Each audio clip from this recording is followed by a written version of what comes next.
Assalamu alaikum aspirants. Hope you all are doing good. In our gender studies lecture series, today we are going to discuss our past paper 2016. Here we have question number 1. Write a note on the status of women's studies in Pakistan and give your views on the autonomy integration debate in women's studies. Women studies के अंदर हमारे पास एक debate है autonomy और integration की. ठीक है जी, आपने इसके ऊपर अपना पॉइंट ऑफ व्यू देना है और इसके साथ साथ आपने जो वुमेन स्टडीज़ के ऊपर पाकिस्तान में जो वुमेन स्टडीज़ का स्टेटस है, status of women studies in Pakistan, you have to write a note on it. अब इस क्वेश्चन 1 में आपने वुमेन स्टडीज़ का जो स्टेटस है पाकिस्तान में वो डिस्कस करना है और साथ में ऑटोनॉमी और इंटीग्रेशन डिबेट है जो वुमेन स्टडीज़ से रेलेवेंट, वो आपने यहाँ पर उस पर अपने व्यूज़ जो है वो डिस्कस करने हैं. अब वुमेन स्टडीज़ को अगर पाकिस्तान में देखा जाए तो with time it actually evolve, time के साथ साथ काफ़ी ज़्यादा ग्रो हुई. इसमें जो रिकॉग्निशन थी उसको किस तरीके से जेंडर इनइक्वालिटी को, वुमेंस राइट्स को, सोशल कल्चरल इकोनॉमिक चैलेंजेस जो कि वुमेंस को फेस करने पड़े कंट्री के अंदर, वो किस तरीके से वक्त के साथ साथ ग्रो हुए और उन्हें किस तरीके से रिकॉग्नाइज किया गया पाकिस्तान में विद टाइम, ये किस तरह से इवॉल्व हुई, ये तमाम चीज़ें हम यहाँ पे डिस्कस कर सकते हैं. इनिशियली अगर देखा जाए तो जो वीमेन स्टडीज़ की फील्ड है उसे काफ़ी ज़्यादा रेजिस्टेंस का और स्केप्टिसिज्म का सामना करना पड़ा. इतना ज़्यादा वाइडली इस फील्ड को एक्सेप्ट नहीं किया गया, एज ए टैबू समझा गया और डिफरेंट तरह की जो डिस्क्रिमिनेशंस या आप हिंड्रेंस आप कह सकते हैं कि वुमेन स्टडीज़ की स्टडी को जो है वो फेस करनी पड़ी, क्योंकि यहाँ पर जो डीपली इनग्रेन्ड पैट्रियार्चल वैल्यूज़ हैं, जो कंजर्वेटिव सोशल नॉर्म्स हैं, ये पाकिस्तानी सोसाइटी को बहुत ज़्यादा डोमिनेट करते हैं और इसकी वजह से जो ये एक वुमेन स्टडीज़ का जो एक टॉपिक है या ये जो एक आप कह सकते हैं कि इसका जो एक पेडागोजी है, इसकी जो स्टडी है, उसे बहुत ज़्यादा स्ट्रगल्स का सामना करना पड़ा. अगर हम पास्ट फ्यू डिकेड्स में देखें तो इम्पोर्टेंस है जेंडर डायनामिक्स को अंडरस्टैंड करने के लिए, इसके इस्टेब्लिशमेंट के लिए एकेडमिक प्रोग्राम्स में और रिसर्च इनिशिएटिव वुमेन स्टडीज़ में, तो उस बहुत सी यूनिवर्सिटीज़ के अंदर इसको एक इम्पोर्टेंस वक्त के साथ साथ विद टाइम ये काफ़ी ज़्यादा इवॉल्व हुई, इसको इम्पोर्टेंस दी गई और अब एज ए मेन डिसिप्लिन जो है ये बहुत सारी यूनिवर्सिटीज़ में ये टॉपिक जो है वो स्टडी किया जाता है वुमेन स्टडीज़ का.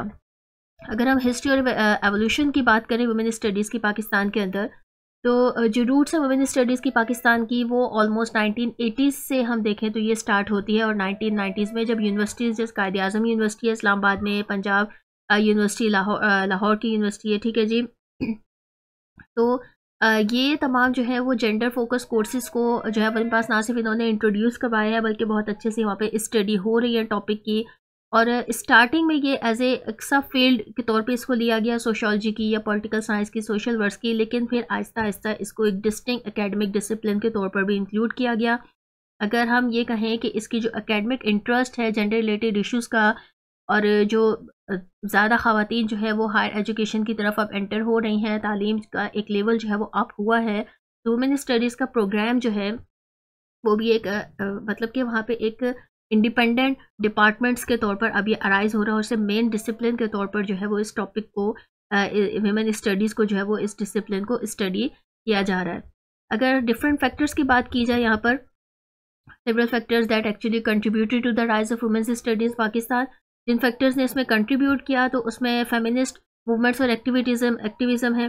वुमेन स्टडीज़ को पहले उतनी इंपॉर्टेंस हासिल नहीं थी, बट देन जो फेमिनिस्ट मूवमेंट्स स्टार्ट हुई, जो वुमेन एक्शन फोरम है या डिफरेंट तरह के जो फेमिनिस्ट मूवमेंट्स हैं, उन्होंने जब एक मोमेंटम गेन किया 1970s और 1980s के अंदर, और जो वुमेन एक्शन फोरम वेफ की तरह से जो उनको एक मोमेंटम गेन हुआ, वो एक पावर में आए, तो उससे क्या हुआ कि एक स्ट्रॉन्ग वॉइस डिस्क्रिमिनेटरी लॉज थे या वायलेंस था उसके अगेंस्ट जो है वो एक स्ट्रॉन्ग वॉइस के तौर पे अराइज हुई, ठीक है जी. और इससे क्या हुआ कि जो एक्टिविज़म है उसने किस तरह का एटमॉस्फेयर क्रिएट किया कि जिसमें एक एकेडमिक इंक्वायरी जो है वो बहुत ज़्यादा नेसेसरी हुई कि इस चीज़ को, इशू को फ्लोरिश किस तरीके से किया जाए और एक्चुअली में ये स्टडीज़ है क्या.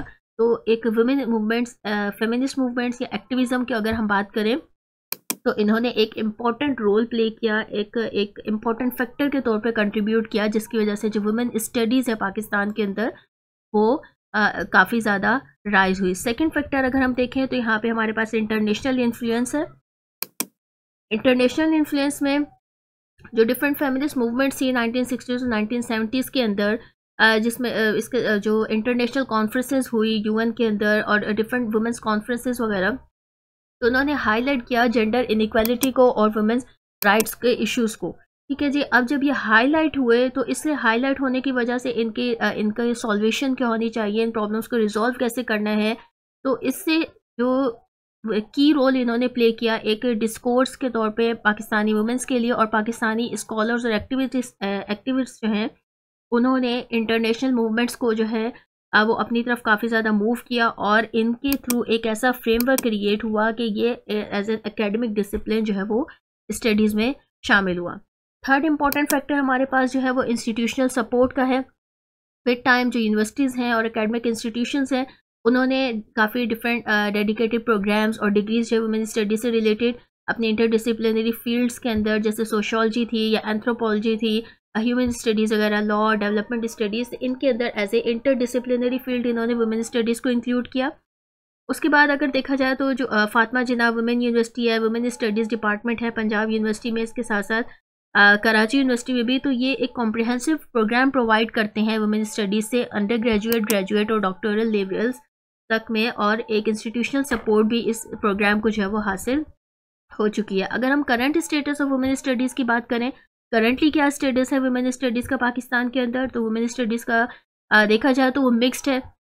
ठीक है जी, कुछ ये फील्ड जो है एक इसको काफ़ी चैलेंजेस का सामना भी करना पड़ रहा है और इसको कंसिडरेबल स्ट्राइड्स भी फेस करने पड़ रहे हैं। तो ये चीज़ें क्या है, इसमें सबसे पहले हमारे पास लिमिटेड स्कोप और रिसोर्सेज है। करंट स्टेटस की अगर हम बात करें, काफ़ी ज़्यादा एवोल्वेशन हुई है वुमेन स्टडीज़ के अंदर, बट स्टिल चैलेंजेस का सामना या करंट स्टेटस जो है उसमें मोस्टली इसको चैलेंजेस ही फेस करने पड़ रहे हैं। तो वो क्या क्या हमारे पास लिमिटेड स्कोप एंड रिसोर्सेज हैं।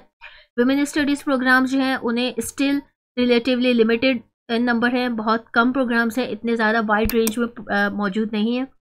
सिर्फ कुछ यूनिवर्सिटीज़ हैं जो इसमें स्पेशलाइज्ड डिग्रीज जो ऑफर कर रही हैं, कुछ मेजर यूनिवर्सिटीज़। उसके अलावा ईच एंड एवरी इंस्टीट्यूट में ये डिसिप्लिन जो है वो अवेलेबल नहीं है।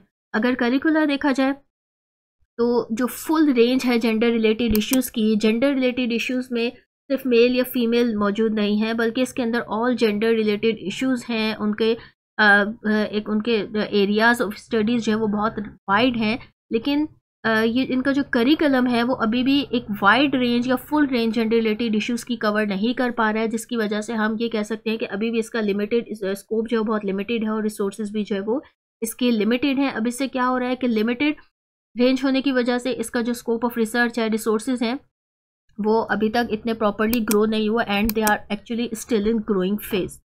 रेजिस्टेंस एंड क्रिटिसिज्म देखें अगर हम यहाँ पे, तो एक कंसिडरेबल अमाउंट ऑफ रेजिस्टेंस है वुमेन स्टडीज़ को जो फेस करनी पड़ रही है, पर्टिकुलरली जो कंजर्वेटिव या ट्रेडिशनल सेगमेंट्स हैं सोसाइटी के, जो पैट्रियार्चिकल सिस्टम है यहाँ पर मौजूद, तो ये काफ़ी ज़्यादा इसकी वजह से इसको रेजिस्टेंस का सामना करना पड़ रहा है, हिंड्रेंस फेस करनी पड़ रही है, क्रिटिसाइज़ किया जा रहा है बहुत ज़्यादा। जो क्रिटिक्स हैं वो आर्ग्यू क्या करते हैं कि जो वुमेन स्टडीज़ है वो चैलेंज कर रही है, जो एक इस्टेब्लिश्ड कल्चरल और रिलीजियस नॉर्म्स हैं उनको वुमेन स्टडीज़ चैलेंज करती है, तो इस वजह से ये स्टडी जो है वो इंक्लूड नहीं होनी चाहिए। तो इस तरह के डिफरेंट क्रिटिसिज्म्स वुमेन स्टडीज़ को फेस करने पड़ रहे हैं, क्योंकि ये जो है एक इसको एक्यूज़ किया जा रहा है कि it is actually undermining Pakistan traditional family structure, gender roles के। यहाँ पे जो ट्रेडिशनल फैमिली रोल्स चल रहे हैं, यहाँ का जो एक सोशल और कल्चरल सोसाइटल सिस्टम है, उसे जो है ये विमेन स्टडीज़ एक्चुअली में अंडरमाइन कर रही है और इससे इसे एक्यूज़ किया जा रहा है। ठीक है जी, नेक्स्ट हमारे पास ग्रोइंग एकेडमिक इंटरेस्ट है। अब ये तमाम रेजिस्टेंस तो फेस करनी पड़ रही है, लेकिन इसके बावजूद एक इंक्रीज रिकॉग्निशन है जो कि अंडरस्टैंड कर रही है जेंडर डायनामिक्स को, उनके implication social, political, economic development में किस तरीके से होनी चाहिए। एक एज ए वुमेन जो है वो कंटिन्यू कर रही हैं अपने स्ट्राइड्स को डिफरेंट सेक्टर्स के अंदर, एकेडमी के अंदर, और जेंडर स्टडीज़ को जो है वो एम्ब्रेस किया जा रहा है। तो इसको as an essential point of view के तौर पे भी फोकस किया जा रहा है कि ये जो है वो एक्चुअली में मेन इश्यूज़ जो हैं उन्हें एड्रेस करती है, जैसे कि डोमेस्टिक वायलेंस का है, रिप्रोडक्टिव राइट्स हैं, इकोनॉमिक एम्पावरमेंट है, पॉलिटिकल रिप्रेजेंटेशंस हैं। तो इन चीज़ों को किस तरीके से वुमेन स्टडी एड्रेस कर रही है, ये चीज़ इसको इसका एक ग्रोइंग स्टेप के तौर पर हेल्प आउट कर रही है। Gender equality in the academic sphere की अगर हम बात करें, तो वुमेन स्टडीज़ एक्चुअली में this have actually lead to more gender sensitive research and incorporation of feminist movement perspectives into main stream academic fields. ये एकेडमिक स्फीयर में भी इंपॉर्टेंट रोल प्ले कर रहा है। मेन स्ट्रीम एकेडमिक फील्ड्स के अंदर इसका जो रिसर्च है, जो जेंडर सेंसिटिव रिसर्च है, उससे जो मेन स्ट्रीम फील्ड्स हैं उसकी तरफ इसको एक रसाई हम कह सकते हैं कि हासिल हो रही है। पाकिस्तानी यूनिवर्सिटीज़ एक्चुअली में एक बिगनिंग के फेज़ में आप कह सकते हैं कि है अभी वो इंटीग्रेट करेंगे जेंडर सेंसिटिव रिसर्चेस को अपनी मेथडोलॉजीज़ के अंदर और फ्रेमवर्क्स के अंदर, ताकि जो ब्रॉडर एकेडमिक डिसिप्लिन्स हैं उनके अंदर भी इसे इवॉल्व किया जा सके और इंश्योर किया जाए कि एक मोर न्यूआंस्ड अप्रोच जो है वो जेंडर एनालिसिस की हो सके। ऑटोनॉमी और इंटीग्रेशन डिबेट की अगर हम बात करें यहाँ पर, ये भी हमने डिस्कस किया कि वुमेंस स्टडीज़ का स्टेटस क्या है पाकिस्तान के अंदर। काफ़ी प्रोग्रेस हो चुकी है, कुछ चैलेंजेस का भी सामना करना पड़ रहा है। ठीक है जी, ये मेंशन करने के बाद हमारा जो नेक्स्ट पार्ट है क्वेश्चन का, जहाँ पे आपने ऑटोनॉमी और इंटीग्रेशन डिबेट वुमेन स्टडीज़ की डिस्कस करनी है। ऑटोनॉमी वर्सेस इंटीग्रेशन डिबेट की अगर हम बात करें वुमेन स्टडीज़ में, तो ये क्वेश्चन है कि वुमेन स्टडीज़ जो है वो एज एन इंडिपेंडेंट या स्पेशलाइज्ड फील्ड के तौर पे होना चाहिए या फिर इंटीग्रेटेड होनी चाहिए जिस तरीके से अभी मौजूद है। कोई भी एग्जिस्टिंग एकेडमिक डिसिप्लिन्स हैं लाइक सोशियोलॉजी और एंथ्रोपोलॉजी वगैरह, उसी के अंदर इसको इंटीग्रेट किया जाए एग्जिस्टिंग एकेडमिक डिसिप्लिन्स के अंदर। तो ये डिबेट एक्चुअली में काफ़ी ज़्यादा क्रिटिकल है। जो वुमेन स्टडीज़ का फीचर है वो इसके थ्रू डिसाइड हो सकता है। अब पाकिस्तान बल्कि ग्लोबली सिग्निफिकेंट इम्प्लीकेशंस की जा रही हैं इस डिसिप्लिन को इसकी डेवलपमेंट करने के लिए। ऑटोनॉमी वुमेन स्टडीज़ की अगर हम देखें तो जो प्रोपोनेंट्स हैं ऑटोनॉमी के, वो आर्ग्यू करते हैं कि वुमेन स्टडीज़ को एक सेपरेट और डिस्टिंक्ट फील्ड के तौर पर ही रहना चाहिए। इसकी अपनी मैथडोलॉजीज़ हैं, अपनी थ्योरीज़ हैं, अपनी अप्रोचेज़ हैं। इन तमाम चीज़ों को देखते हुए इसे जो है वो अपनी ही एक सेपरेट डिस्टिंक्ट फील्ड के तौर पर अराइज होना चाहिए। और जो ऑटोनॉमी है वुमेन स्टडीज़ की, वो उसके जो डिफरेंट रीजंस इसमें जो देते हैं वो क्या क्या है। सबसे पहले focus on gender specific issues. Women studies जो है वो एक इंडिपेंडेंट डिसिप्लिन के तौर पर अगर काम करेगी तो जो यूनिक एक्सपीरियंसेस हैं वुमेन्स के हिस्टोरिकली, कल्चरली या पॉलिटिकल फोर्सेस, तो उसके थ्रू उनकी लाइफ्स जो है वो शेप्ड अप हो सकेंगी। इसके साथ साथ ये एड्रेस कर सकेगा जो डिफरेंट राइट्स हैं, रिप्रोडक्टिव राइट्स हैं, जेंडर बेस्ड वायलेंस है, GBV या जनरेटेड डिफरेंट जेंडर डिविजन्स हैं लेबर की, जो जितने भी इश्यूज़ हैं वुमेन से रिलेटेड, उन तमाम को अगर ये एक एज एन इंडिपेंडेंट डिसिप्लिन रहेगी तो ये उनको प्रॉपरली ज़्यादा उन पर फोकस कर सकेगी और as a traditional academic discipline के तौर पर भी जो हम इसे देख सकेंगे। Creating a safe space for feminist scholarships, जो फेमिनिस्ट स्कॉलरशिप्स हैं उनके लिए एक सेफ स्पेस के तौर पर जो है ये काम करेगी। किस तरीके से कि ऑटोनॉमी अलाउ करेगी डेवलपमेंट को, फेमिनिस्ट थ्योरीज की रिसर्च को। इसके साथ साथ जो क्रिटिक्स हैं वो चैलेंज कर सकेंगे जो डिफरेंट पैट्रियार्चिकल स्ट्रक्चर्स हैं, जो मेल डोमिनेटेड डिसिप्लिन्स हैं। इक्वलिटी को प्रमोट करेगी। तो वुमेन स्टडीज़ जो है वो एक प्लेटफॉर्म प्रोवाइड करेंगी फेमिनिस्ट स्कॉलरशिप्स के लिए और क्रिटिक्स के लिए, ताकि वो रीडिफाइन कर सकें जो एग्जिस्टिंग पावर स्ट्रक्चर्स हैं उनको। थर्ड मेन पॉइंट जो है ऑटोनॉमी का वो ये है कि ये एम्पावर करेगी वुमेन्स को और एडुकेट करेगी चेंज को। वुमेन स्टडीज़ अपने ऑटोनॉमस फॉर्म के अंदर किस तरीके से काम करेगी कि ये कमिटेड रहेगी सोशल एक्टिविज़म के साथ, फेमिनिस्ट मूवमेंट्स के साथ, और मेंटेन कर सकेगी अपनी इंडिपेंडेंस को, और साथ साथ जो चेंजेस हैं लॉज के अंदर, पॉलिसीज़ के अंदर, प्रैक्टिसेस के अंदर, उन्हें एडुकेट कर सकेगी, प्रॉपर्ली एड्रेस कर सकेगी वुमेन स्टडीज़ का डिसिप्लिन। और इससे क्या होगा कि जो नेगेटिव अफेक्ट है वुमेन राइट्स अपॉर्चुनिटीज़ पाकिस्तान के अंदर, उन्हें ये जो है नेगेटिवली अफेक्ट कर सकेगी। जो डिफरेंट ग्लोबली किस तरीके से उन्हें सप्रेस किया जा रहा है, इन चीज़ों को एडुकेट कर पाएगी। ठीक है जी। अब अगर हम यहाँ पे इंटीग्रेशन की बात करें तो इंटीग्रेशन ऑफ वुमेन स्टडीज़ किस तरीके से है कि इंटीग्रेशन में हम वुमेन स्टडीज़ का ऐसा डिसिप्लिन जो दूसरे मेन स्ट्रीम एकेडमिक डिसिप्लिन के साथ इसे इंटीग्रेट किया जाए तो वो इंटीग्रेशन कहलाएगी वुमेन स्टडीज़ की। अब सपोर्टर्स जो इंटीग्रेशन के सपोर्ट में है वुमेन स्टडीज़ के, इसे इंटीग्रेट किया जाए, वो आर्ग्यू करते हैं कि अगर वुमेन स्टडीज़ को इनकॉर्पोरेट कर दिया जाए, इंटीग्रेट कर दिया जाए मेन स्ट्रीम एकेडमिक डिसिप्लिन्स के साथ, जैसे कि सोशियोलॉजी है या पॉलिटिकल साइंस है, लॉ है, डेवलपमेंट स्टडीज़, तो काफ़ी ज़्यादा उनके पास इस चीज़ से के हवाले से उसके अगर बेनिफिट्स या प्रोज को देखा जाए तो उनके पास काफ़ी रीजंस हैं। और वो रीजंस क्या क्या हैं? मेन स्ट्रीम जेंडर अवेयरनेस, अगर इंटीग्रेट किया जाए वुमेन स्टडीज़ को एग्जिस्टिंग डिसिप्लिन्स के अंदर तो जो जेंडर पर्सपेक्टिव्स हैं वो इनकॉर्पोरेट हो सकेंगे ब्रॉडर एकेडमिक कन्वर्सेशन के अंदर। जिस तरीके से जेंडर एनालिसिस को अगर हम पॉलिटिकल साइंस के अंदर इंटीग्रेट करेंगे तो कॉम्प्रिहेंसिव अंडरस्टैंडिंग होगी कि किस तरीके से जो पॉलिसीज़ हैं वो अफेक्ट कर रही हैं मेन को या वुमेन को। अगर सोशियोलॉजी में इंटीग्रेट किया जाए तो डिफरेंट जो फिलॉसफीज़ हैं वो किस तरीके से अफेक्ट करती हैं मेन को, वुमेन्स को और डिफरेंट जेंडर्स को। तो जो जेंडर इश्यूज़ हैं वो आइसोलेट नहीं होंगे, बल्कि वो एज ए एक आप नाइट टॉपिक्स के तौर पर जो है वो एम्बेडेड हो सकेंगे और इन लार्जर कॉन्टेक्स्ट के अंदर और एकेडमिक फील्ड्स के अंदर जो वो स्टडी किया जा सकेगा। सेकंड है cross disciplinary collaboration. Integration basically क्या करेगी कि अलाउ करेगी क्रॉस पॉलिनेशन को आइडियाज़ की और मैथडोलॉजीज़ की दूसरे डिसिप्लिन्स के साथ, एनरिच करेगी जेंडर स्टडीज़ को, स्कॉलर जो है वो अप्लाई कर सकेंगे फेमिनिस्ट वर्क्स को डिफरेंट एरियाज़ के अंदर, जैसे इकोनॉमिक्स का है, एंथ्रोपोलॉजी है, हिस्ट्री है, और ये ऑफर करेगा न्यू इंसाइट्स को और एक्चुअली में ब्रॉडन अप करेगा जो स्कोप ऑफ रिसर्च है वुमेन स्टडीज़ का उसको। Thirdly we have increase acceptance and legitimacy. Integrate करने से वुमेन स्टडीज़ को मेन स्ट्रीम डिसिप्लिन्स के अंदर ये हेल्प कर सकेगा कॉम्बैट करने में, मार्जिनलाइज करने में फील्ड को और इम्प्रूव करने में इसकी एक्सेप्टेंस को एकेडमिक कम्युनिटी के अंदर।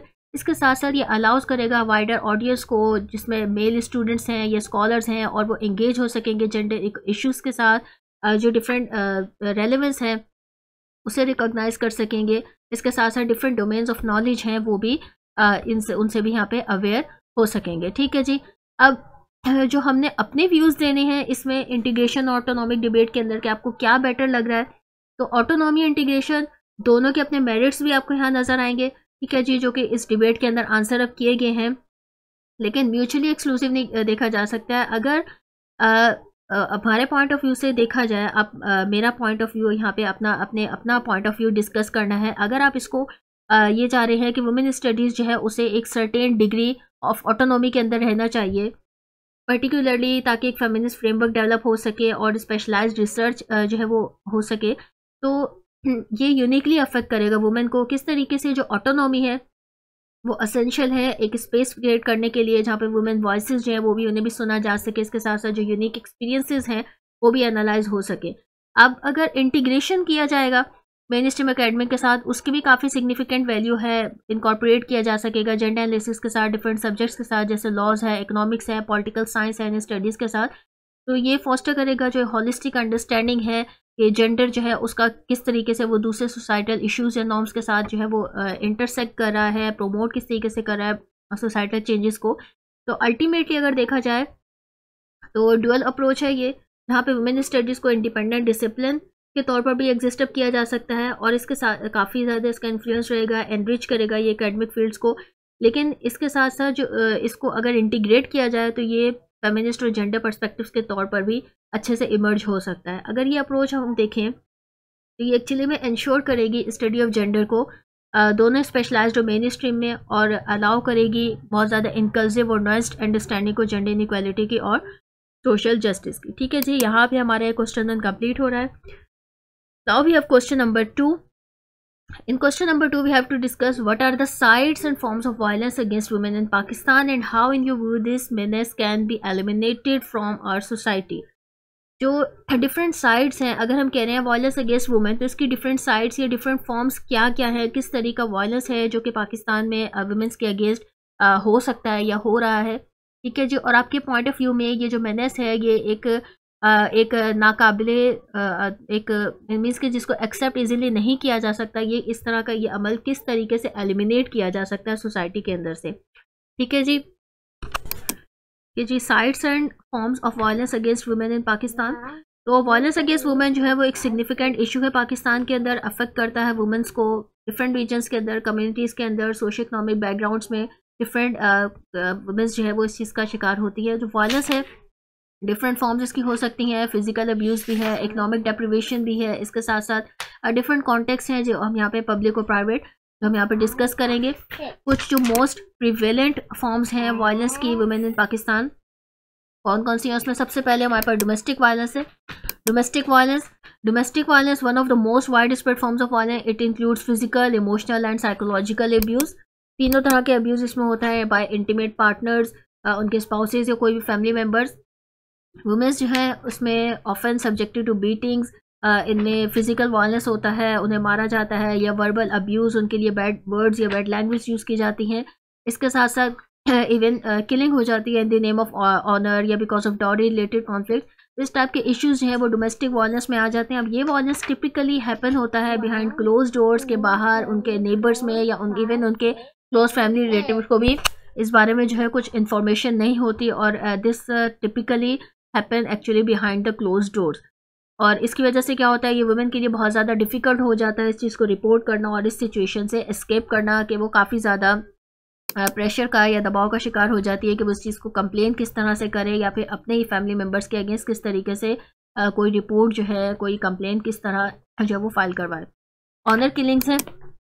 ऑनर किलिंग्स प्रिवेलेंट है रूरल और अर्बन एरियाज़ के अंदर, जहाँ पे वुमेन्स जो है वो मोस्टली उन मर्डर कर दिया जा रहा है उनके अपने फैमिली मेम्बर्स की तरफ से, यूजली मेल रिलेटिव्स, जो कि प्रोटेक्ट करना चाहते हैं, ये रिस्टोर करना चाहते हैं अपनी फैमिली ऑनर को। और ये किलिंग्स जो है वो ऑफन रिजल्ट होती हैं, जो एक्यूजेशन होती है एडल्टरी हो गई या डिफाइन फैमिली एक्सपेक्टेशंस हो गई, जो परसीव्ड इनअप्रोप्रिएट बिहेवियर है, कि अगर उन्हें लग रहा है कि कोई किसी भी किस्म का कोई ऐसा रिलेशनशिप है उस लड़की का या किसी भी वुमेन का कि वो अपनी पसंद की शादी करना चाह रही है, या डिफरेंट अडल्ट्री हो गई, या फैमिली एक्सपेक्टेशंस को वो नहीं करना चाह रही है, जहाँ पे वो उनको उनकी शादी या मैरिज रिलेशनशिप उनका टाइप करना चाह रहे हैं, वो वहाँ पे एग्रीड नहीं है, उसे डिनाई कर रही है। डिफरेंट टाइप्स की जो उन्हें अपनी जो फैमिली ऑनर को हिट करती हुई चीज़ महसूस होती है, उसके अगेंस्ट कोई फैमिली मेम्बर, मेल रिलेटिव उनको मर्डर कर देता है, और इसे गैरत के नाम पे कत्ल या ऑनर किलिंग का नाम जो है वो दे दिया जाता है।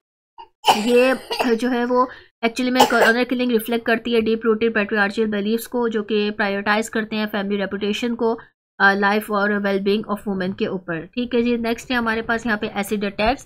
Acid attacks is also a kind of violence, gender base वाला। एसिड अटैक्स में पर्टिकुलरली हॉरिफिक फॉर्म है वायलेंस का इन पाकिस्तान, जहाँ पे वुमेन्स जो कि इसके काफ़ी ज़्यादा विक्टिम हैं एसिड अटैक्स की, उन्हें बहुत ज़्यादा डिसफिगरमेंट, सीवियर डिसफिगरमेंट का सामना करना पड़ता है, परमानेंट फिजिकल डिसेबिलिटी उनके अंदर हो जाती है। और ये अटैक्स जो हैं वो मोस्टली मेंस की तरफ से उनकी रिटेलिएशन या उनका रिजेक्शन मैरिज प्रपोजल से, अगर वुमेन कोई रिजेक्ट कर रही है, इश्यूज ऑफ लव या डिसएग्रीमेंट्स हैं फैमिली मैटर्स के ऊपर, तो ये चीज़ें मोस्टली इस टाइप के अटैक्स किए जाते हैं। और ये एक स्टार्क एग्जाम्पल के तौर पे हम देख सकते हैं जेंडर बेस्ड वायलेंस की, और एक अनरिजॉल्व इशू है कंट्री के अंदर। काफ़ी ज़्यादा केसेस हवाले से जब वो रिपोर्ट हो चुके हैं, और बहुत से जो वो स्टिल अनरिपोर्टेड भी हैं। सेक्सुअल वायलेंस की बात करें तो इसमें रेप है और मॉलेस्टेशन है।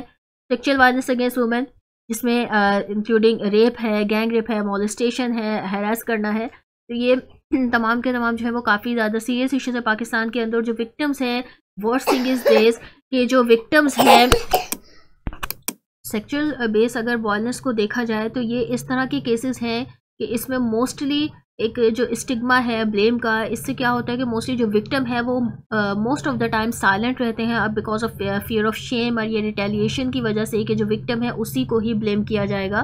तो रेप केसेस पाकिस्तान के अंदर मोस्टली रिपोर्ट ही नहीं किए जाते, क्योंकि काफ़ी ज़्यादा सोशल नॉर्म को कॉम्प्लिकेट कर देता है, फैमिली जो रेपुटेशन है उसको प्रायोरिटाइज करना होता है। तो इसकी वजह से क्या हो जाता है, जो लैक ऑफ जस्टिस है सर्वाइवर के लिए जो जस्टिस है वो मिल पाना बहुत ज़्यादा मुश्किल हो जाता है, कि मोस्टली केसेस इस तरह के जो वो रिपोर्ट ही नहीं किए जाते, और रिपोर्ट किए जाए तो उन्हें किसी न किसी तरीके से सोशल नॉर्म्स को देखते हुए या फैमिली ऑनर को देखते हुए, फैमिली की रेपुटेशन ख़राब नहीं चीज़ों देखते हुए उसे जो है वो वहीं पर ख़त्म कर दिया जाता है ये मामला। इसी तरीके से behind the outside the court जो है उसे ख़त्म करने की कोशिश की जाती है। Force marriages a kind of gender based violence in Pakistan. Force marriage में हमारे पास इंक्लूडिंग जिसमें चाइल्ड मैरिजेस हैं, बहुत कम उम्र की शादियां हैं, कॉमन है रूरल एरियाज पाकिस्तान के अंदर। वुमेन्स और गर्ल्स मोस्टली सफ़र करती हैं इसके अंदर, कि उनके जो फैमिली रीजंस हैं, फाइनेंशियल गेन के, फैमिली ऑनर के, ट्रेडिशनल कस्टम्स हैं डिफरेंट तरह के, तो उसमें अगर वुमेन्स जो हैं उसमें वुमेन के जो राइट्स हैं उनको डिनाई कर दिया जाता है कि वो अपना पार्टनर खुद से चूज़ कर सकें। इन तमाम चीज़ों को टोटली जो है वो बिहाइंड द सीन छोड़ दिया जाता है। इससे क्या होता है कि जो वो बच्ची है वो इमोशनल ट्रॉमा का शिकार होती है, फिजिकल अब्यूज़ फेस करना पड़ता है, और एक लाइफ टाइम सब्जुगेशन का उसको सामना करना पड़ता है। इकोनॉमिक वायलेंस है वुमेन्स के अगेंस्ट किस तरीके से है कि वुमेन को डिप्राइव कर दिया जाता है, उनको फाइनेंशियल रिसोर्सेज या एम्प्लॉयमेंट प्रॉपर्टी राइट्स नहीं दिए जाते। इसके as a result of this women's का जो इकोनॉमिक डिपेंडेंस है मेल रिलेटिव्स के ऊपर या स्पाउसेस के ऊपर वो बढ़ती है, और इससे वुमेन्स को काफ़ी ज़्यादा वल्नरेबल कर दिया जाता है, और एक्सप्लॉयटेशन होती है कि उनको अब्यूज़ का शिकार होना पड़ जाता है। और इसी अब्यूजिव सिचुएशन के अंदर जो है उन्हें अपने रिलेशनशिप को, इस वॉलेंट रिलेशनशिप के अंदर अपना जो अपने आप को सर्वाइव करना पड़ता है, और वो खुद को प्रिवेंट नहीं कर पाती उस अब्यूजिव सिचुएशन से एस्केप नहीं कर पाती है। Trafficking and commercial exploitation, human trafficking और सेक्सुअल एक्सप्लॉयटेशन, फोर्स लेबर एक अलार्मिंग इशू है पाकिस्तान के अंदर। काफ़ी ज़्यादा वुमेन्स और गर्ल्स जो हैं वो ट्रैफिक कर दी जाती है क्रॉस बॉर्डर्स या फिर विद इन द कंट्री, और उन्हें सब्जेक्ट किया जाता है प्रोस्टिट्यूशन या बॉन्डेड लेबर के अंदर। और इस वजह से वुमेन्स जो हैं वो बहुत ज़्यादा वल्नरेबल होती हैं सेक्सुअल वायलेंस की, एक्सप्लॉयटेशन की, और उनके साथ साथ इसके साथ साथ फिजिकल अब्यूज़ का भी उनको सामना करना पड़ जाता है। हैरेसमेंट इन पब्लिक स्पेसिस के अंदर वुमेंस को काफ़ी ज़्यादा हैरेस किया जाता है। पब्लिक ट्रांसपोर्ट होगी, पब्लिक स्पेसिस होगी, मार्केट प्लेसेस हो गई, इवन ऑन द स्ट्रीट्स। तो ये हैरेसमेंट जो है वो वर्बल भी होती है, फिजिकल भी होती है, सेक्शुअल भी होती है। और इससे क्या होता है कि जो वुमेन्स की जो फुल पार्टिसिपेशन है उसे काफ़ी ज़्यादा डिटर कर देती है। वो सोशल लाइफ के अंदर पार्टिसिपेट नहीं कर पाती because of the fear of this harassment. और ये जो इफेक्टिव लॉज हैं उनकी कमी होना या उनका जो किस तरीके से उनको इम्प्लीमेंट किया, उनकी इम्प्लीमेंटेशन ना होने की वजह से, लॉ इन्फोर्समेंट की वजह से जो हेरेसमेंट है वो प्रिवेंट नहीं हो पाती है और वुमेन एक्चुअली में अनसेफ फील करती हैं और उनकी जो मोबिलिटी है वो रिस्ट्रिक्ट कर दी जाती है। How to eliminate violence against women in Pakistan, eliminate किस तरीके से किया जा सकता है इस वायलेंस को? तो सबसे पहले मोस्ट इंपॉर्टेंटली लीगल फ्रेमवर्क्स को स्ट्रेंथन अप करना पड़ेगा।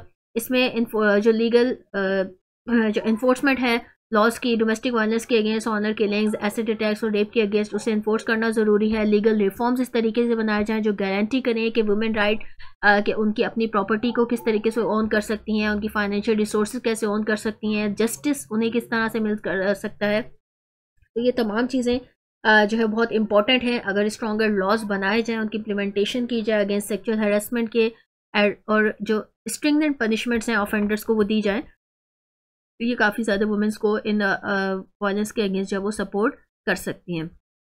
Improving law enforcement agencies must be trend and handle cases of gender based violence sensitive तरीके से और इफेक्टिव मैनर से किया जाए। ये ना हो कि अगर कोई केस फाइल भी करे तो वो डर कर और because of all this threatening situation victim जो है वो खुद ही जो है उस रिटेलिएट कर दे और पीछे हो जाए कि हमने अपने केस को फर्दर जो है वो प्रोसीड नहीं करना।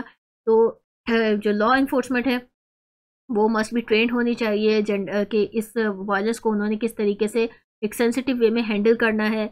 एक जो प्रैक्टिसेस हैं उनकी वो विक्टिम को ये इंश्योर करें कि वो उन्हें डिग्निटी के साथ ट्रीट किया जाएगा और जो परपेट्रेटर्स हैं उन्हें अकाउंटेबल किया जाएगा इससे रिलेटेड।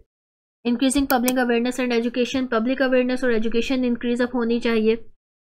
ऐसे प्रोग्राम्स ऑर्गेनाइज किए जाएँ जो कि चैलेंज करें पैट्रियार्चिकल नॉर्म्स को, प्रमोट करें जेंडर इक्वालिटी को। इसके साथ साथ वुमेन्स अपने जो उनके लीगल राइट्स हैं कि उनके क्या राइट हैं, वो किस चीज़ के अगेंस्ट आवाज़ उठा सकती हैं, किस चीज़ के नहीं।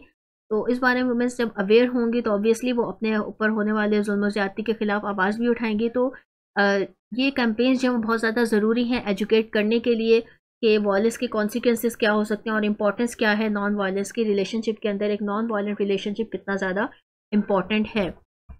Providing support services for victims, जो विक्टिम्स हैं वायलेंस के उनके पास एक्सेस होनी चाहिए सपोर्ट सर्विसेज की, जैसे शेल्टर्स हो गए, काउंसलिंग, लीगल एड वगैरह, हेल्थ केयर की। ये तमाम सपोर्ट जब उनके पास होगी डिफरेंट हेल्पलाइंस, एनजीओज की तरफ से, गवर्नमेंट एजेंसीज की तरफ से, तो ऑब्वियसली जो है वो इस चीज़ से, इस वायलेंस से एस्केप होने की कोशिश भी करेंगी और अपनी लाइफ्स को जो वो रिबिल्ड भी कर सकती है। एम्पावरिंग वुमेन, इकोनॉमिकली वुमेन्स को एम्पावर किया जाए, उनको इंश्योर किया जाए कि वुमेंस की जो है वो एक्सेस हो एजुकेशन की तरफ, एम्प्लॉयमेंट अपॉर्चुनिटीज़ होनी चाहिए उनके पास, उनका फाइनेंशियल रिसोर्सेज के ऊपर उनका कंट्रोल हो।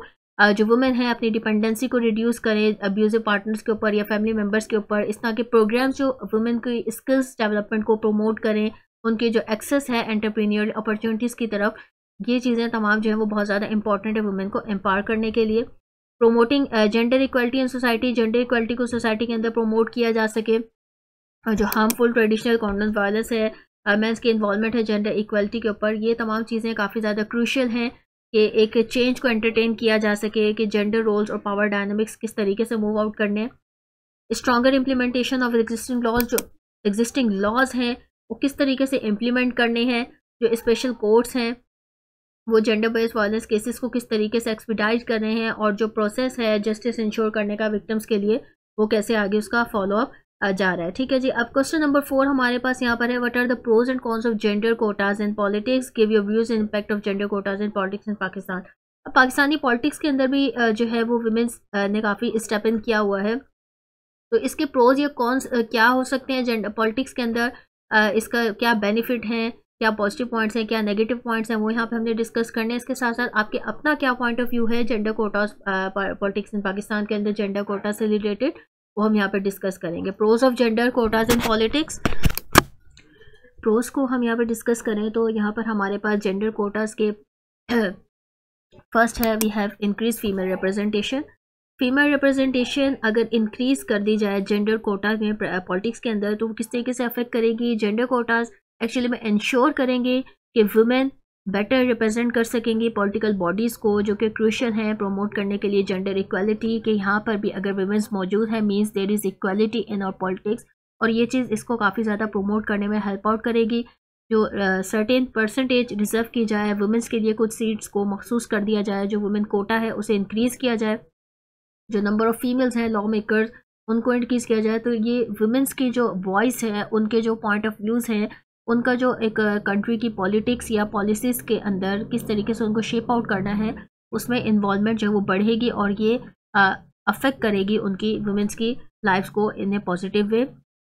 ब्रेकिंग द पैट्रियार्चल नॉर्म्स, जो पैट्रियार्चल नॉर्म्स हैं कि नहीं कि जस्ट मेंस ही पॉलिटिकल सिस्टम के अंदर जो है वो वर्कआउट कर सकते हैं, इस पैट्रियार्चल नॉर्म को ब्रेकअप करने में हेल्प आउट करेगी। जेंडर कोटा चैलेंज करेंगे पैट्रियार्चल नॉर्म्स को कि ट्रेडिशनली जिसमें वुमेंस को एक्सक्लूड कर दिया जाता है पॉलिटिकल स्पेसिस से। इसके साथ साथ ये सर्व करेगी एज ए टूल जो कि डिस्टर्ब करेगा मेल डोमिनेटेड पावर स्ट्रक्चर्स को और इनकरेज करेगी जो वुमेंस की इंक्लूजन है डिसीजन मेकिंग प्रोसेस के अंदर उसको।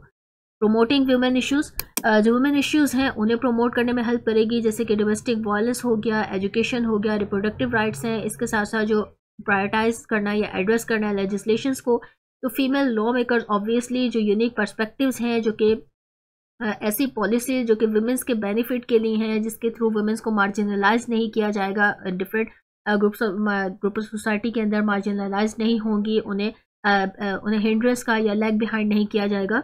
तो ये चीज़ जो है वो काफ़ी ज़्यादा वुमेंस इशू को प्रमोट करने में हेल्प आउट करेगी अगर पॉलिटिक्स के अंदर जेंडर कोटा वुमेंस के लिए जो है वो स्पेसिफिक कर दिया जाए। Encouraging female political engagement, females की जो एंगेजमेंट है पॉलिटिकल सिनेरियो के अंदर वो बढ़ेगी। इसके साथ साथ जो एक ब्रॉडर कल्चर शिफ्ट है जेंडर इक्वलिटी की तरफ डिफरेंट सेक्टर ऑफ सोसाइटी के अंदर, वो मूव आउट करेगा, एक अच्छा टर्नआउट साबित होगा। Role models for future generations के लिए काफ़ी रोल मॉडल का जो है के तौर पे ये काम करेगी। वुमेंस का पॉलिटिक्स के अंदर पार्टिसिपेट करना और उनका as a role model play करना, इंस्पायर करना यंग गर्ल्स को कि वो लीडरशिप रोल्स को किस तरह से मैनेज कर सकें। वुमेंस को पावरफुल पोजीशंस के अंदर देखना, गर्ल्स के अंदर एक positive sense of possibility, sense of responsibility, self worth ये उनके अंदर आएगा और ये एक लॉन्ग टर्म कल्चर चेंज के अंदर जो है वो कंट्रीब्यूट करेगी ये चीज़। अगर हम कॉन्स को देखें जेंडर कोटा के अंदर, तो टोकनिज्म है। जो मेन क्रिटिसिज्म जेंडर कोटा के अंदर है वो ये है कि अगर ये चीज़ टोकनिज्म की तरफ लीड करेगी, जहाँ पे वुमेंस जो है वो सिलेक्ट होंगी कोटास के लिए अपनी मेरिट या क्वालिफिकेशन को हटा के, वो जस्ट एक कोटा बेस की वजह से सिलेक्ट आउट हो जाएगी। अब जो वुमेंस जो कि एक्चुअली में प्लेस होल्डर्स हैं rather than effective political leaders, वो अंडरमाइन हो जाएंगी because of this quota system के पर्पस की वजह से। सेकंड जो कौन सा हमारे पास आ जाएगा वो रेजिस्टेंस है ट्रेडिशनल ग्रुप्स की। जेंडर कोटास जो हैं उन्हें यकीनन विद श्योरिटी उन्हें बहुत ज़्यादा एक अपोजिशन फेस करनी पड़ेगी। जो कंजर्वेटिव ग्रुप्स हैं, इंडिविजुअल्स हैं जो इस पॉलिसी चेंज को या ट्रेडिशनल जेंडर रोल्स को जो वो चैलेंज नहीं करना चाहते हैं, या उनको जो है ये सोसाइटल या पैट्रियार्चिकल नॉर्म जो है इससे नतीजे में उन्हें ख़तरे में नज़र आएगा, तो उनकी तरफ से काफ़ी ज़्यादा जो ट्रेडिशनल ग्रुप्स हैं रेजिस्टेंस फेस करनी पड़ेगी और ये जेंडर इक्वालिटी पॉलिटिक्स के अंदर जो है वो अफेक्ट होगी इससे। जो perpetuating gender based categorisation, gender based categorisation perpetuate होगी किस तरीके से कि कुछ क्रिटिक्स जो है वो आर्ग्यू करेंगे जो जेंडर कोटास हैं वो रेनफोर्स कर रहे हैं इस आइडिया को कि वुमेन जो है उन्हें स्पेशल ट्रीटमेंट या फॉर्मेशन एक्शन सक्सीड पॉलिटिक्स के अंदर नीड है। तो जेन्युइन इक्वालिटी को प्रमोट करना, ये चीज़ें जो परपेचुएट करेंगी इस आइडिया को कि वुमेन जो है वो इनहेरेंटली लेस कैपेबल है मैन से पॉलिटिकल एरिनास के अंदर। Exclusion of other marginalized groups, gender quotas जो वो प्रमोट करेंगे फीमेल रिप्रेजेंटेशन को, ठीक है जी, लेकिन जो रिप्रेजेंटेशन है मार्जिनलाइज ग्रुप को ये उसे प्रमोट नहीं कर पाएगी। इससे क्या होगा, जो इतनी माइनॉरिटीज़ हैं, डिसेबल पर्सन है, इकोनॉमिकल डिसएडवांटेज कम्युनिटीज़ हैं, उनका एक लिमिटेड व्यू आएगा पॉलिटिकल डाइवर्सिटी स्पेसिस के अंदर। ये चीज़ एज ए कॉन्स के तौर पे अफेक्ट करेगी। Gender quotas in politics in Pakistan के अंदर देखा जाए इनका इम्पैक्ट क्या है, तो पाकिस्तानी पॉलिटिक्स में जो जेंडर कोटाज हैं पॉजिटिव इम्पैक्ट रहा है पॉलिटिकल लैंडस्केप में। 1990 से पाकिस्तान ने इस चीज़ को इम्प्लीमेंट किया है। डिफरेंट सीट्स जो वो रिजर्व की गई हैं नेशनल असेंबली में, प्रोविंशियल असेंबलीज में वुमेन को ऑलमोस्ट 17% सीट्स दी जाती हैं नेशनल असेंबली के अंदर, और सिमिलर कोटा जो है प्रोविंशियल लेवल के अंदर भी एग्जिस्ट करता है। ये सिस्टम जो है वो ग्रेटर फीमेल पार्टिसिपेशन को लीड कर रहा है पॉलिटिकल प्रोसेस के अंदर, और जो वुमेंस की इंक्लूजन है वुमेन पॉलिसी मेकिंग के अंदर वो भी बहुत ज़्यादा जहाँ पे हमें नज़र आती है पाकिस्तानी पॉलिसीज़ के पॉलिटिक के अंदर। हाउएवर अगर इफेक्टिवनेस को देखा जाए इन कोटा सिस्टम की, तो ये अभी भी टिल नाउ एक सब्जेक्ट ऑफ डिबेट है, इसके ऊपर बहस जारी है कि होना चाहिए नहीं होना चाहिए। जबकि जो कोटाज हैं वो वुमेंस के रिप्रेजेंटेशन के वो इंक्रीज़ हो गए हैं, काफ़ी कंसर्न्स हैं इस चीज़ से रिलेटेड भी पॉलिटिकल लीडरशिप के अंदर कि क्वालिटी ऑफ पॉलिटिकल लीडरशिप किस तरह की होगी अगर वुमेन लीड करेगी, और ये वुमेंस जो है वो जेन्युइनली डिसीजन मेकिंग के अंदर किस तरीके से एम्पावर हो सकेंगी या नहीं हो सकेंगी, ये डिबेट जो है वो स्टिल कंटिन्यूड है। Question number 5 we have is write a note on the women's movement in Pakistan, what are its strength and weakness. जो वुमेन मूवमेंट पाकिस्तान के अंदर है उनकी स्ट्रेंथ और वीकनेस के ऊपर हमने नोट लिखना है। अब वुमेन्स मूवमेंट पाकिस्तान के अंदर कौन कौन सी स्टार्ट हुई है, तो women's movement Pakistan actually has been an ongoing struggle for gender equality के अंदर वुमेन्स राइट और सोशल जस्टिस से रेलिवेंट मल्टी फेसेटेड मूवमेंट है, जिसमें activism, advocacy, legal reforms, efforts जो कि एम करते हैं कि जो स्टेटस ऑफ वुमेन है कंट्री के अंदर उसे किस तरीके से इम्प्रूव किया जाए। जो रूट्स है मूवमेंट की उन्हें देखा जाए तो वो अर्ली 20th सेंचुरी से स्टार्ट होती हैं, लेकिन जो सिग्निफिकेंट मोमेंटम है वो later half year of 20th century में से ये हुआ है। हिस्टोरिकल बैकग्राउंड की बात की जाए अगर वुमेन्स मूवमेंट की, तो प्री इंडिपेंडेंस एरा 1947 का था, जिसमें Begum Rukaiya Sakhawat Hussain, Fatima Jinnah, all India Muslim women conference, इन तमाम ने जो है वो बहुत अच्छे से ऑर्गेनाइज की एफर्ट्स, जिसके थ्रू वुमेन्स राइट्स जो हैं वो सब कॉन्टिनेंट के अंदर वुमेन को दिलाए गए। वुमेन्स की एजुकेशन के ऊपर इन्होंने काम किया, सोशल रिफॉर्म्स के ऊपर काम किया इन खवातीन ने, और जो ब्रिटिश कॉलोनियल पीरियड था उसके बाद वुमेन को वुमेन्स मूवमेंट जो है उन्हें इन्होंने ग्रो अप किया और वुमेन्स के राइट्स की बात की। पोस्ट इंडिपेंडेंस 1950s 1960s का अगर एरा देखा जाए तो पाकिस्तान की इंडिपेंडेंस के बाद after Pakistan independence women rights जो है वो इशू बने नेशनल इंपॉर्टेंस का। वुमेन्स ने जो है उन्हें राइट दिया गया 1947 के अंदर वोट करने का। ऑर्गेनाइजेशन जैसे कि आल पाकिस्तान वुमेन एसोसिएशन अप्पा इस्टेब्लिश हुई, और जो वुमेन राइट्स रिलेटेड इश्यूज थे वो यहाँ पे एड्रेस किए गए, और स्ट्राइड्स काफ़ी ज़्यादा रुकावटों के बावजूद वुमेन्स ने जो है वो लार्जली एक्सक्लूड किया पॉलिटिकल इकोनॉमिक पावर स्ट्रक्चर्स के अंदर, और अपना आप जो है वो इसमें मनवाया। 1970s और 1980s की अगर बात की जाए तो ड्यूरिंग 1970s जो वुमेन है उन्होंने बिगिन किया यहाँ पर अपना एक कंप्लीट 1990s में अगर हम देखें यहाँ पे वुमेन्स ने अपना एक 1981 में कंप्लीट बिगिन मूवमेंट स्टार्ट हुई। जो हुदूद ऑर्डिनेंस था वो इम्पोज हुआ अंडर जनरल ज़ियाउल हक मिलिट्री रिजीम के अंदर। इस पीरियड को एक फेमिनिस्ट एक्टिविज़म का एक मार्क के तौर पे किया जाता है। जो वुमेन एक्शन रिफॉर्म थे 1981 में फाउंड अप हुई, और एक सिग्निफिकेंट वोकल ग्रुप के तौर पे एडवोकेट किया गया वुमेन राइट के। WF जो है वो ऑर्गेनाइज हुई थी, उसने जो डिस्क्रिमिनेटरी लॉज थे, सिस्टमेटिक ऑपरेशन थी वुमेन के अगेंस्ट, वहाँ पे इन्होंने काम किया। 1990s यहाँ पे क्या चीज़ हुई कि 1990s से अगर हम देखें अभी प्रेजेंट तक, तो 1990 और beyond have seen the rise of more formalised women rights organisation and the increasing involvement of women in politics, media and civil society. 1990s से आगे की तरफ देखा जाए तो वुमेन के जो राइट ऑर्गेनाइजेशन थी उनका काफ़ी राइज हुआ, और जो इन्वॉल्वमेंट रही वुमेन्स की पॉलिटिक्स के अंदर, मीडिया के अंदर, सिविल सोसाइटी के अंदर, वो इम्प्रूव हुई। इसी तरीके से अब हम यहाँ पे अगर स्ट्रेंथ्स को देखें, strengths of women's movement in Pakistan, तो पॉलिटिकल पार्टिसिपेशन स्ट्रेंथ में हमारे पास first point we have increase political participation. अगर स्ट्रेंथ्स देखी जाए तो स्ट्रेंथ्स में one of the key success of the women's movement in Pakistan has been increase political representation women. जो पॉलिटिकल रिप्रेजेंटेशन है वुमेन की वो इंक्रीज हुई 1990s में। हमने देखा कि जो रिजर्व सीट्स थी वुमेन के लिए वो प्रोवाइड की गई प्रोविंशियल असेंबली में, और पाकिस्तान को जो है वो कंसिस्टेंटली इलेक्ट किए गए फीमेल लीडर्स इलेक्ट हुई, जैसे बेनज़ीर भुट्टो साहिबा हैं 1980s में, और 1990s में उन्होंने एज ए प्राइम मिनिस्टर जो है वो अपनी खिदमत सर अंजाम दी। लीगल रिफॉर्म्स की अगर हम बात करें तो women's movement has actually played an essential role in educating for legal reforms aimed at protecting women's rights, women ने काफ़ी ज़्यादा रोल प्ले किया इंपॉर्टेंट। जो प्रोटेक्शन ऑफ वुमेन थी, क्रिमिनल लॉज अमेंडमेंट हुई 2006 के अंदर। Domestic violence prevention and potential act था, प्रोटेक्शन एक्ट 2013 में। एग्जाम्पल थे कि जो पॉजिटिव चेंजेस हैं वो लाए गए हैं एक्टिविज्म के थ्रू और वुमेन्स राइट ऑर्गेनाइजेशंस के थ्रू, जिन्होंने क्रिटिकली चैलेंज किया ऑप्रेसिव लॉज को और पुश किया जेंडर सेंसिटिव लेजिस्लेशंस को। Raising awareness and advocacy, awareness raise करने से, एजुकेसी से क्या हुआ कि जो वुमेन है उन्होंने काफ़ी ज़्यादा इंस्ट्रूमेंटल रोल प्ले किया, अवेयरनेस राइज की क्रिटिकल इश्यूज जो कि जेंडर बेस्ड वायलेंस के थे, अर्ली मैरिजेस के, ऑनर किलिंग्स के, चाइल्ड लेबर के, डिफरेंट प्लेटफॉर्म प्रोवाइड किए, हाईलाइट किए इश्यूज़ को जिनसे जो पब्लिक एंगेजमेंट है या डिस्कशन है वुमेन राइट्स के ऊपर वो काफ़ी ज़्यादा जो है वो एक्टिव हुई और ये एज ए ग्रास रूट्स के तौर पर इन्होंने काम किया। और जो इंस्ट्रूमेंटल रही ये जो अवेयरनेस है या एडुकेसी है वो बहुत ज़्यादा राइज अप हुई। एम्पावरमेंट ऑफ वुमेन को अगर हम देखें तो वुमेन राइट्स ऑर्गेनाइजेशन पाकिस्तान के अंदर उन्होंने काफ़ी ज़्यादा काम किया वुमेन्स को एजुकेशन, हेल्थ केयर और स्किल ट्रेनिंग के अंदर। इसके साथ साथ इन्होंने वुमेन्स को इकोनॉमिकली भी एम्पावर किया, उनको प्रमोट किया माइक्रो फाइनेंस और एंटरप्रीनियरशिप प्रोग्राम्स के अंदर। वीकनेस को देखा जाए अगर वुमेन्स मूवमेंट की उनके नेगेटिव इफेक्ट क्या रहे, क्या क्या वीकनेसेस रही, तो रेजिस्टेंस, कंजर्वेटिव फोर्सेस, जो वुमेन्स मूवमेंट थी उन्हें काफ़ी ज़्यादा रेजिस्टेंस फेस करनी पड़ी। जो कंजर्वेटिव और रिलीजियस ग्रुप्स हैं जिनका व्यू है कि वुमेन्स राइट्स जो है वो ट्रेडिशनल नॉर्म्स या वैल्यूज़ के लिए एज ए थ्रेट के तौर पर काम कर रहे हैं, या पैट्रियार्चिकल स्ट्रक्चर इस्लामिक इंटरप्रिटेशंस के अगेंस्ट चल रही हैं वुमेन्स मूवमेंट।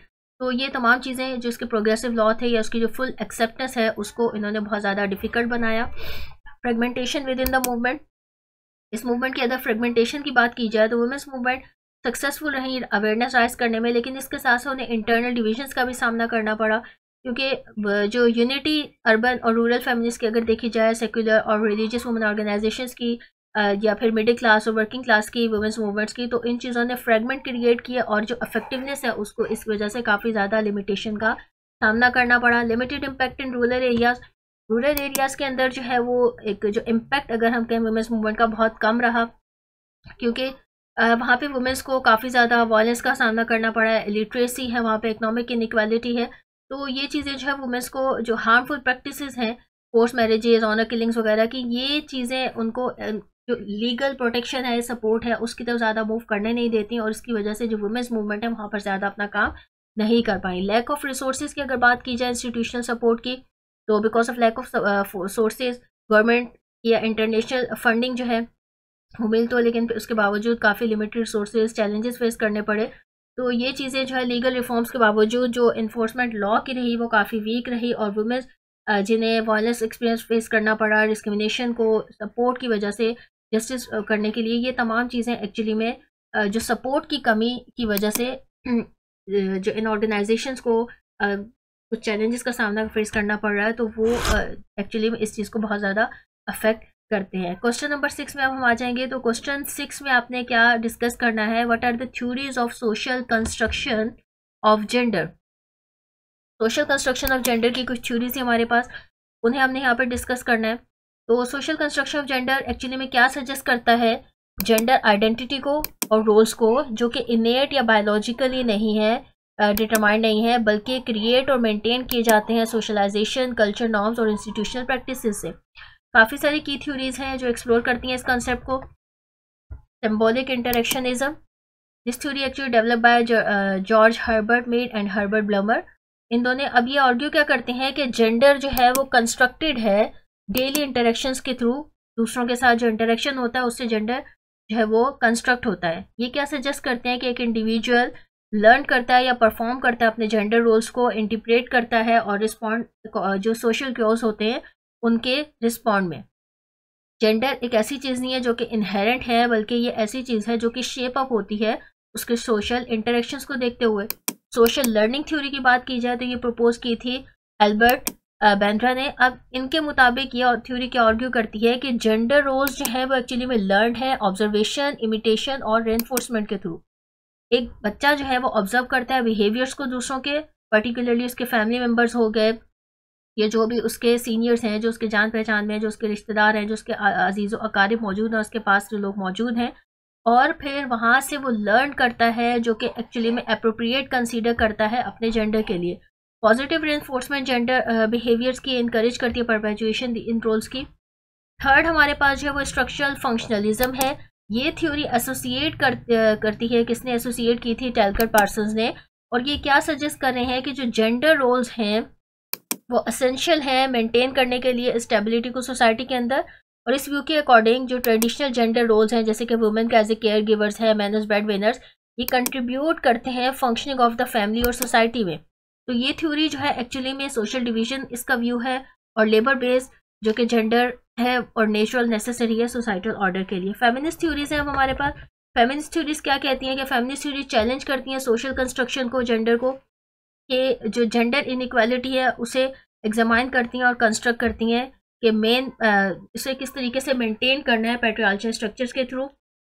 अब जो स्कॉलर जैसे जूडिथ बटलर है, तो इनका क्या कहना है कि जेंडर जो है वो एक परफॉर्मेटिव मीनिंग है, इंडिविजुअल के लिए परफॉर्म करना, यानी कि जेंडर आइडेंटिटी उसके एक्शंस और स्पीच के थ्रू। क्वेयर थ्योरी है। क्वेयर थ्योरी में क्या है कि डिफरेंट ने इसके अंदर कंट्रीब्यूट किया है कि जो चैलेंजेस हैं बाइनरी अंडरस्टैंडिंग जेंडर की मेल फीमेल की, ये सजेस्ट करती है कि जेंडर जो है वो एक्चुअली में लाइक अ फ्लूइड है, और इंडिविजुअल्स जो है वो एक्सप्रेस करते थे अपनी आइडेंटिटी को beyond the traditional categories male and female के। और ये एम्फसाइज करती है कि जो सोशल कंस्ट्रक्शन है जेंडर की और क्रिटिक्स की, वो एक्चुअली में फिक्स कैटेगरीज हैं जेंडर की, सेक्चुअलिटी जो है वो इम्पोज की जा रही है इनके ऊपर सोसाइटी की तरफ से। ठीक है जी। पोस्ट मॉडर्निज्म है। पोस्ट मॉडर्निज्म क्या कहता है कि जो ग्रैंड नैरेटिव्स हैं जो डिफाइन करते हैं जेंडर को, ये सजेस्ट करते हैं कि जेंडर एक्चुअली में एक कॉम्प्लेक्स और फ्रेगमेंटेड कॉन्स्ट्रक्ट शेप है, जो कि कल्चर शेप कब करता है इसको, हिस्ट्री और पावर रिलैक्सेशन। स्कॉलर्स जो हैं वो क्या आर्ग्यू कर रहे हैं यहाँ पे, जूडिथ बटलर और माइकल फैकॉल्ट, कि जेंडर जो है वो एक्चुअली में एक फिक्स्ड आइडेंटिटी है, लेकिन एक ऑनगोइंग प्रोसेस है निगोशिएशन और परफॉर्मेंस का। ठीक है जी। यहाँ पे डिफरेंट थ्योरी से रिलेवेंट दे के आपने यहाँ पे इसको एक्सप्लेन अप करना था। क्वेश्चन नंबर 7 में हमारे पास है, what is feminism, is in what way radical feminism is different from socialist feminism. Feminism को डिफाइन करना है और साथ ही साथ आपने डिफाइन करना है, डिफरेंशिएट करना है रेडिकल फेमिनिज्म और सोशलिस्ट फेमिनिज्म को। फेमिनिज्म, फर्स्टली फेमिनिज्म क्या है? Feminism is a social political movement that actually seek to achieve gender equality, challenge patriarchal system and promote the rights empowerment of women. Feminism address करता है उन issues को, जैसे कि जहाँ पे वुमेन्स की एक्सेस चाहिए, education, economic opportunities, political representation, sexual autonomy और different gender based violence discrimination में। तो वुमेन्स का एक सोशल या पॉलिटिकल मूवमेंट के तौर पे हम ले सकते हैं फेमिनिज्म को, जिसका जो मेन जो मोटिव है वो क्या है कि जेंडर इक्वालिटी अचीव करनी है और चैलेंज करना है पैट्रियार्चल सिस्टम को। अब यहाँ पे हमारे पास दो तरह के फेमिनिज्म है, यहाँ पे डिफरेंशिएट करना है रेडिकल फेमिनिज्म और सोशलिस्ट फेमिनिज्म को। जो रेडिकल फेमिनिज्म है वो एक्चुअली में क्या है कि रेडिकल फेमिनिज्म एक्चुअली में फोकस करता है जो रूट कॉजेज होते हैं जेंडर इनइक्वालिटी के, जैसे कि मीन्स के जो पैट्रियार्चल जो सोशल सिस्टम्स हैं अप्रेस कर रहे हैं वुमेन्स को या प्रिविलेज कर रहे हैं मैन को। रेडिकल फेमिनिस्ट क्या आर्ग्यू करते हैं कि patriarchy is not just a result of cultural attitude but is embedded in the very structures of society including politics, law and religion. जो पैट्रियार्ची है वो एक as a result of cultural attitude नहीं है, बल्कि साथ साथ ये स्ट्रक्चर ऑफ सोसाइटी भी इसमें इंक्लूड हो रहे हैं, पॉलिटिक्स है, लॉज हैं और रिलीजन है। रेडिकल फेमिनिस्ट जो है वो डिसमेंटल करते हैं पैट्रियार्चल सिस्टम को एंटायरली और चैलेंज करते हैं ट्रेडिशनल फैमिली स्ट्रक्चर को, हेट्रोसेक्सुअल नॉर्म्स को, जेंडर रोल्स को। रेडिकल फेमिनिज्म एक्चुअली में एम्फसाइज करता है इंपॉर्टेंस ऑफ वुमेन ऑटोनॉमी, ठीक है जी, and the creation of separate spaces for women empower themselves outside the male dominated society. इनका की फोकस मीन्स कि क्या है कि जो पैट्रियार्ची है उसको डिसमेंटल करना है एग्जिस्टिंग पावर सिस्टम को और जेंडर लिबरेशन को और वुमेन को जो है वो एम्पावरमेंट देनी है। जो सोशलिस्ट फेमिनिज्म है उनका एक कंबाइन एस्पेक्ट्स है मार्क्सिस्ट थ्योरी के से रिलेवेंट लेकर फेमिनिस्ट प्रिंसिपल। ये आर्ग्यू करते हैं कि women's oppression is rooted in both patriarchy and capitalism, के पैट्रियार्ची और कैपिटलिज्म दोनों के इसमें रूट्स हैं और ये इसको अफेक्ट करते हैं। सोशलिस्ट फेमिनिस्ट बिलीव करते हैं कि जो ट्रू जेंडर इक्वालिटी है वो और सिर्फ अचीव हो सकती है by addressing both the economic exploitation of women and the subordination under patriarchy. ये दोनों चीज़ों से रिलेट करते हैं, इकोनॉमिक एक्सप्लॉयटेशन और पैट्रियार्ची। ये एडुकेट क्या कर रहे हैं कि जो रीडिस्ट्रीब्यूशन है वेल्थ की, सोशलाइजेशन की, डोमेस्टिक लेबर की और एलिमिनेशन जो क्लास बेस्ड इनइक्वालिटीज़ हैं, सोशलिस्ट फेमिनिज्म कॉल करते हैं सिस्टमैटिक चेंजेस को जो कि इकोनॉमिक और सोशल सिस्टम्स दोनों तरफ से वुमेन की इक्वालिटी के लिए ये काम करते हैं। अब इनका फोकस जो मेन फोकस है, की फोकस क्या है, वो क्लास बेस्ड इनइक्वालिटी है, इकोनॉमिक एम्पावरमेंट है और इंटरसेक्शन है कैपिटलिज्म और पैट्रियार्ची की। दोनों की फोकस एक्चुअली में दोनों के मेन डिफरेंसेस हैं। और यहाँ तक हमारा 2016 का जो पास पेपर है वो हमने यहाँ पे कम्प्लीटली डिस्कस कर लिया है। नेक्स्ट वीडियो इंशाल्लाह 2017 की जल्दी अपलोड हो जाएगी। कोई पॉइंट अगर आपको समझ में ना आया तो आप इसे कमेंट सेक्शन में पूछ सकते हैं। Thank you so much. Allah हाफिज़।